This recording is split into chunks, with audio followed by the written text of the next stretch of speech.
human beings are built in terms of our capacities for creativity, for wisdom, for resilience, is actually in the less, right? It's in the willingness to get off your own back and to see and savor and enjoy and stop. Yeah, and I think in the courage, in the conversation about courage, sometimes we forget how quiet courage can be. It's a really powerful reminder.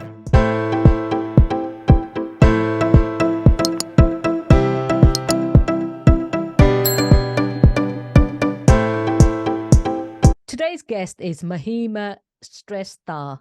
Starting her career in advertising and PR in Nepal, Mahima soon found herself following an unlikely and curiosity-driven career path. First into branding and then crisis communication, then coaching, creating jobs and roles that would solve interesting challenges. Mahima works with entrepreneurs, innovators, activists, and change makers, bringing bright people together to solve complex problems. Welcome, Mahima. Thank you very much, Anita. Thank you for having me. It's a pleasure. I'm excited for our conversation. What Me is too. one of the most courageous things that you have done? Ooh, that's a good question. You know, for me, when I think of courage and like what takes courage or has taken courage for me, I think of all the small things. Like it's like I have less thinking when big things happen and kind of the ground shifts under my feet, you know. I recognize that I'm probably not single-handedly going to be able to control all the factors in this story. Whereas the small daily things, like those really do take courage for me to, yeah. So for me, the most courageous thing I would say is like a present continuous, you know, it's it's everyday moments that are not dramatic enough to draw attention, but yeah, for me, that's probably where I most see my courage at work. And that's brilliant. That's a nice way to put it. I really like that. Yes, because it is an ongoing thing.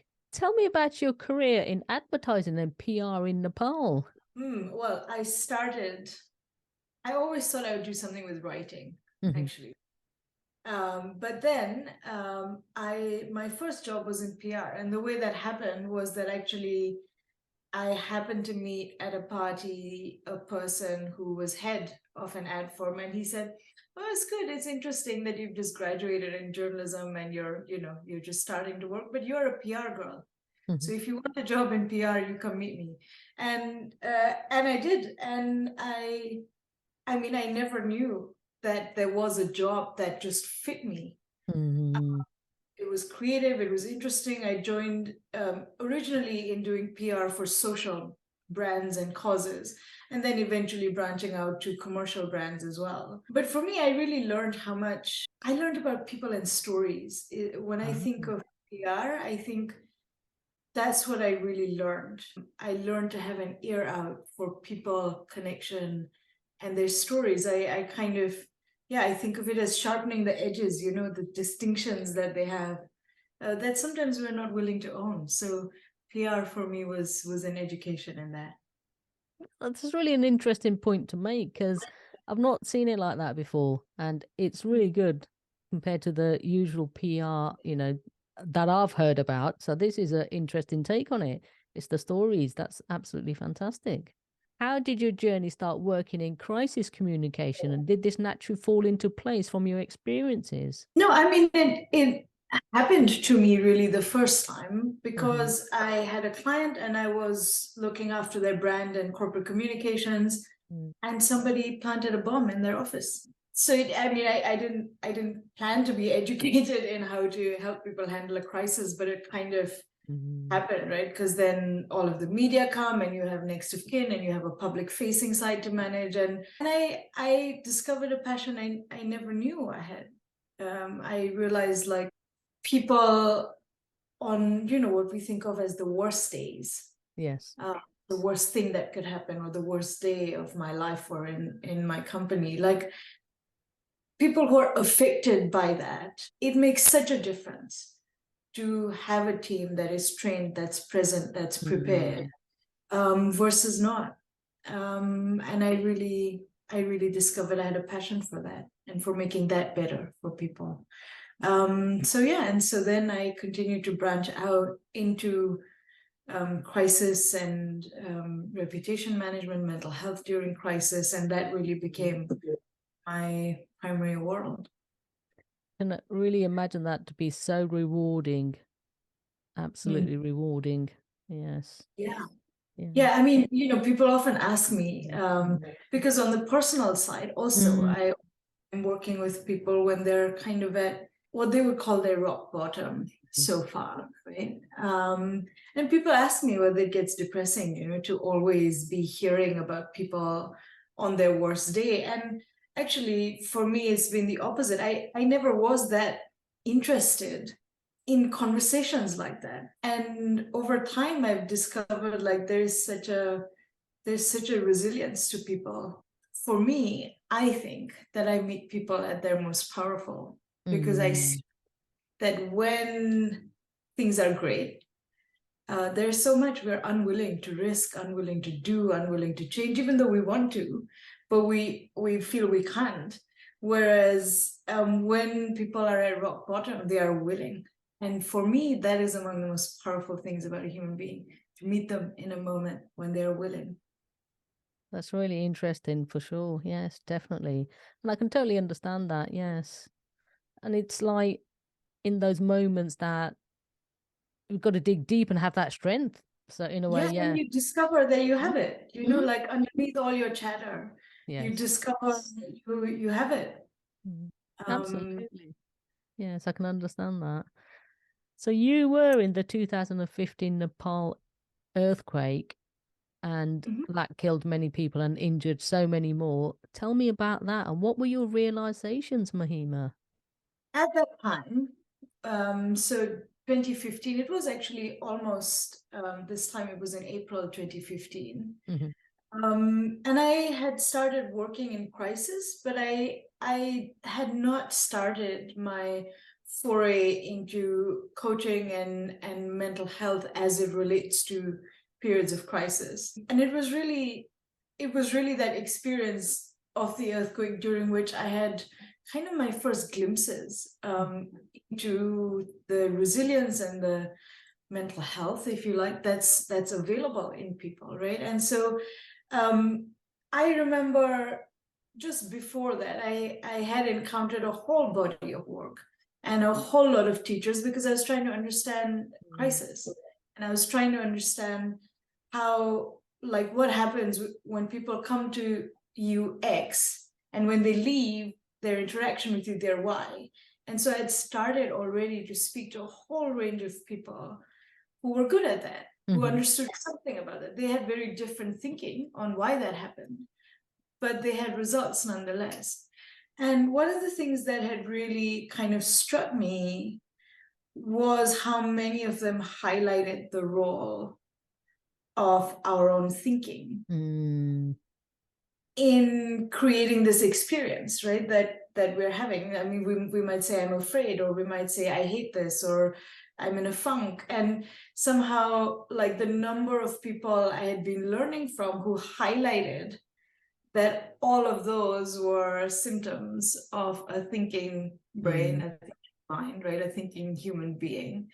And so this link between my experience of life and my thinking had it had got flagged for me a little bit, And then I noticed a couple of things, like during the earthquake, we had one big earthquake, and then weeks of aftershocks, I think about 2 weeks of aftershocks, and then another big earthquake.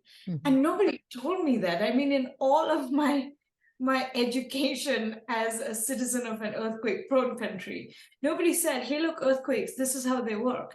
You have a big one, and the ground doesn't really stop moving for like sometimes weeks after, right? And so by the time the aftershocks start, we're just losing our minds because you're thinking, you think the worst is over, but you think, oh my God, no, it could ongoingly be yet to come,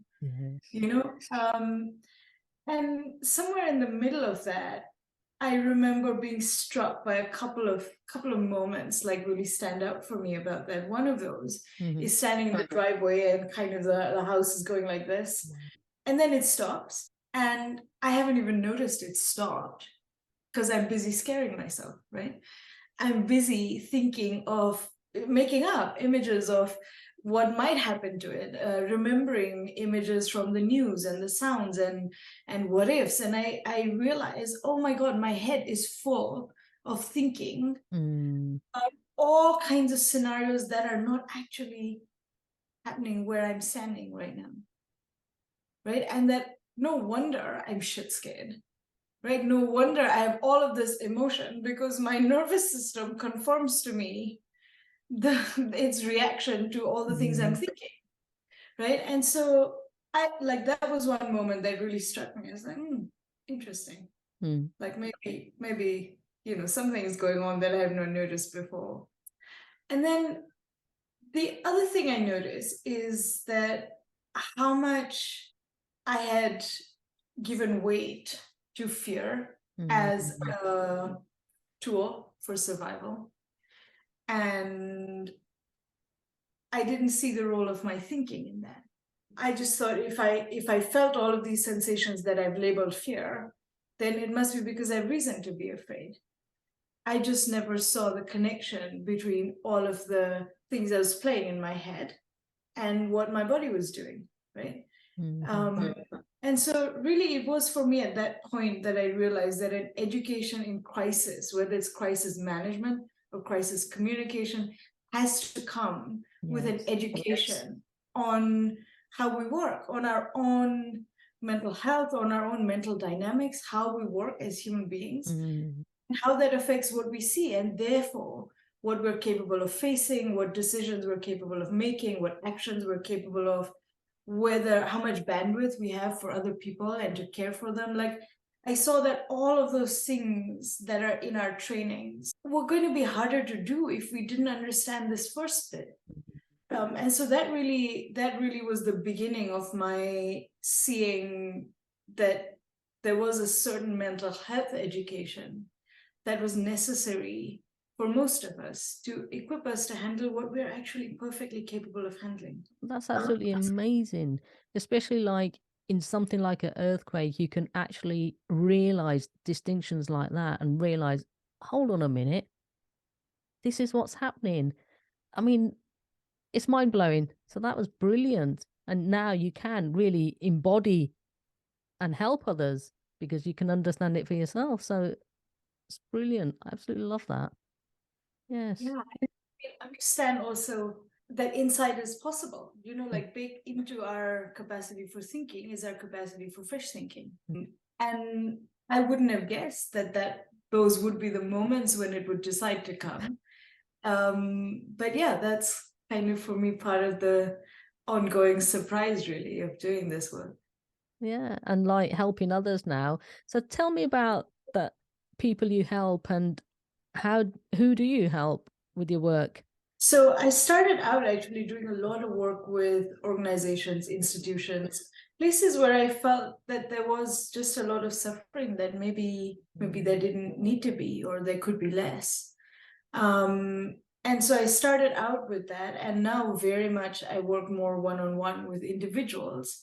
And I call that turning points, right? Individuals who are at turning points. Now, a turning point might be a crisis, but it might also be something that you have wanted for a long time and have not yet managed to do for yourself, to walk yourself into. And so for me, I mean, often I find that I'm walking my clients through some of the darkest days of their lives. And it's an extraordinary privilege and also an extraordinary gift, because we see this common ground of capacity that we have as human beings, that if we never meet people in those moments, then I mean, I would never have known, I don't think. Yeah, that's interesting, isn't it? Yeah. Like, yeah, it's all coming from the inside. What do we explore? What are we doing in any given moment? Who are we being? We can be the scared person full of fear, or we can actually think, hold on a minute, that's just my thinking. I can move on from this. Let's actually address what's really happening here. That's brilliant, brilliant. What resources do you recommend, tools, daily tips to anyone that wants to start exploring new possibilities in their life? The single most recommended resource that I often prescribe to my clients is a good friend. We underestimate the value of just another human being who has complete goodwill for us. And we often deprive ourselves of the gift of that by making so many other things more important. But I would say, in terms of resources that are available or possible to make available to ourselves, I would say a good friend is invaluable. Oh, that's brilliant. Yes. So where can the listeners find you online? What's your website, Mahima? You can find me at, I'll spell it for you, but I'll say it first, mahimashrestha.com. That's my name. And it's mahimashrestha.com. You can also find me on Facebook, although I'm a very erratic poster, so there might not always be very much. But my website is primarily where you can find me. Yeah, that's brilliant. And you could go to Spotify or whatever you use for podcasts and do a search for my name. There's a couple of other interviews you might find. Oh, that's brilliant. Thank you for sharing your insightful wisdom and knowledge with us today. And by doing so, I know you have helped so many others. Mahima Shrestha. Thank you very much. It's a pleasure. We are all about create the courage to be fearless. So what is your definition of courage? I think I've used that word a couple of times today as well, but I think willingness is a really good, it's a really good substitute for me for that word, courage. A little bit of willingness, it goes a long way. Yeah, it does. And I mean, it's one of those things where we can be in the habit of being so driven and hard on ourselves, right? And yet the whole magic, in a way, of how human beings are built in terms of our capacities for creativity, for wisdom, for resilience, is actually in the less, right? It's in the willingness to get off your own back and to see and savor and enjoy and stop. Yeah, and I think in the courage, in the conversation about courage, sometimes we forget how quiet courage can be. It's a really powerful reminder.